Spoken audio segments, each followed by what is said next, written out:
श्रोते हो नमस्कार. प्रतिविश्व एक श्रवणोत्सव या यूट्यूब चॅनलवर तुम्हा सर्वांचं अगदी मनापासून स्वागत. आणि हो श्रोते हो, सुरुवातीलाच नेहमीप्रमाणेच माझी एक विनंती तुम्हाला की हा व्हिडिओ पाहिल्यानंतर सबस्क्राईब केलं नसेल तर अवश्य सबस्क्राईब करा, कारण ते विनामूल्य आहे. आणि आवडला व्हिडिओ तर लाईक करा. आणि हो, तुमच्या मित्रमैत्रिणींना, मित्रपरिवाराला, स्नेहीजनांना अवश्य शेअर करा. तर आता मी तुमच्याशी बोलते, गप्पा मारणार आहे एका गाण्याविषयी. आत्ता मी एका लग्न समारंभाहून येते आहे. तो लग्न समारंभ आटोपला आणि म्हटलं आता श्रोत्यांशी बोलूयात, कारण विषयसुद्धा तसाच आहे. त्या लग्न समारंभात पाहिलेलं एक दृश्य अजूनही मनामध्ये घोळतंय माझ्या, म्हणजे सप्तपदीचं. अगदी बरोबर, सप्तपदी म्हणजे नवऱ्या मुलीचा शेला आणि नवरदेवाचं उपरणं याची गाठ बांधलेली, तिने आपली करंगळी त्याच्या हातात दिलेली आणि ती हळूहळू एक एक एक एक पाऊल चालती आहे. त्या तांदळावर ठेवलेली सुपारी आपल्या अंगठ्याने उडवत. मनात काय काय विचार असतील बरं तिच्या, काय वाटत असेल आपल्या. मला असं वाटतं काही लोकांनी जर हे दृश्य मी जेव्हा तुमच्याशी आता शेअर करते आहे, तेव्हा कित्येकांच्या मनात हे गाणं नक्कीच आता आलं असणार आहे.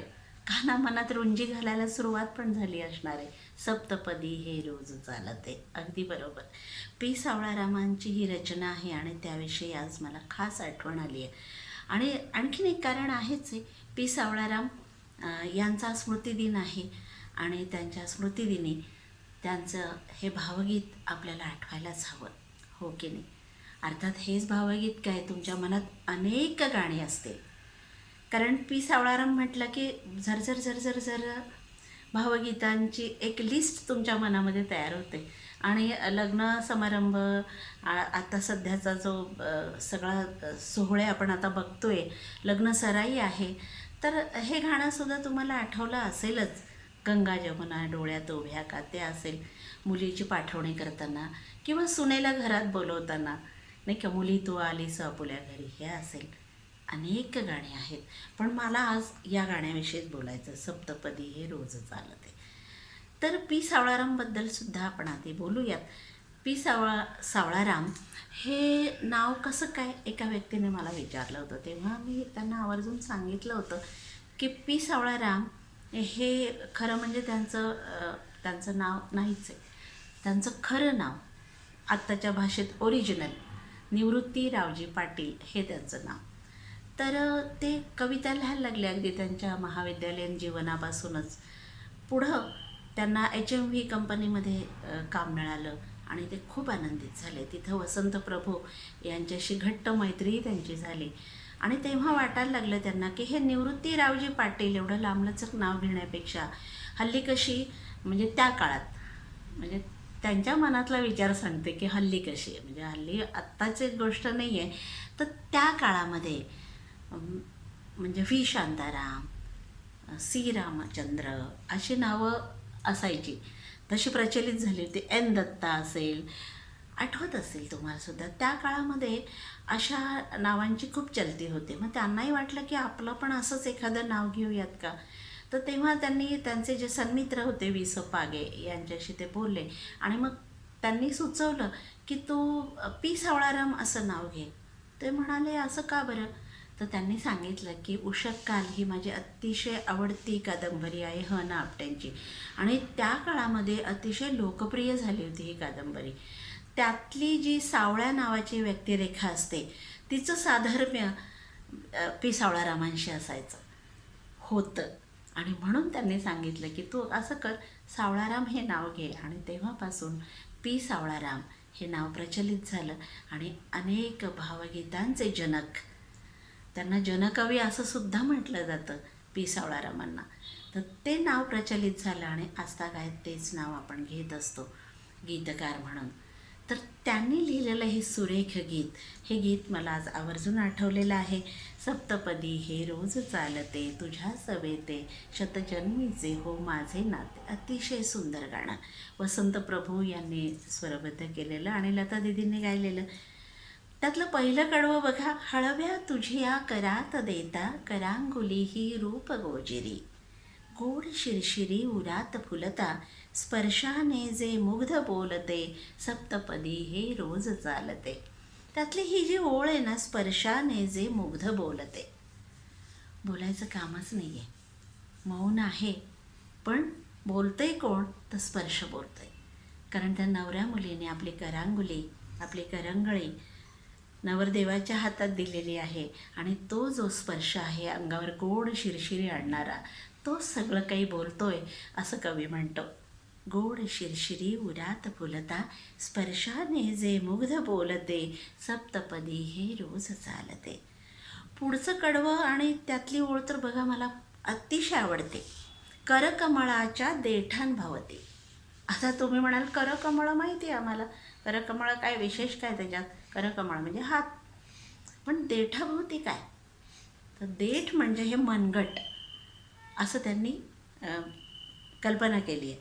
करकमळांच्या देठांभवती, झिम्मा खेळत प्रीत बिलवरी. ती प्रीत कशी? बांगड्या, म्हणजे ती बिलवर म्हणजे बांगड्या.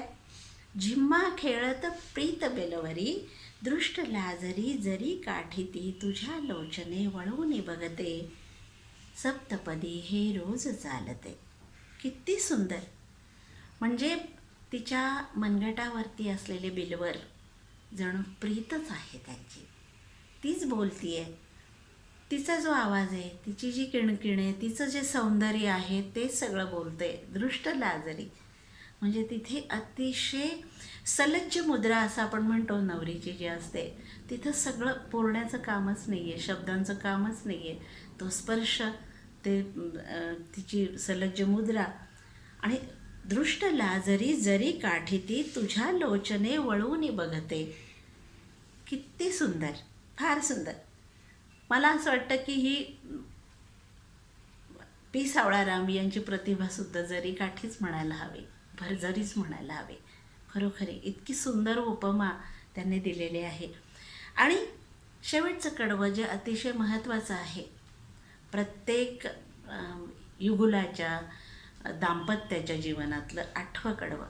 सप्तपदी रोज चालते हे तर आहे, पण 8वं पाऊल जेव्हा ती प्रीत मंदिरी येते, आपल्या घरी येते, 8वे पाऊल प्रीत मंदिरी, अर्धांगी मी सगुण साजिरी, मूर्त होता तुझ्या शरीरी, अद्वैताचे दैवत होते. किती सुंदर. जेव्हा संसारामध्ये द्वैत राहत नाही, अद्वैत होतं पतिपत्नीचं, तेव्हाच खरा संसार फुलतो, यशस्वी होतो. प्रत्येक संकटांना, सुखदुःखांना सामोरं जाण्याची शपथच जणू ह्या अद्वैतामध्ये असते.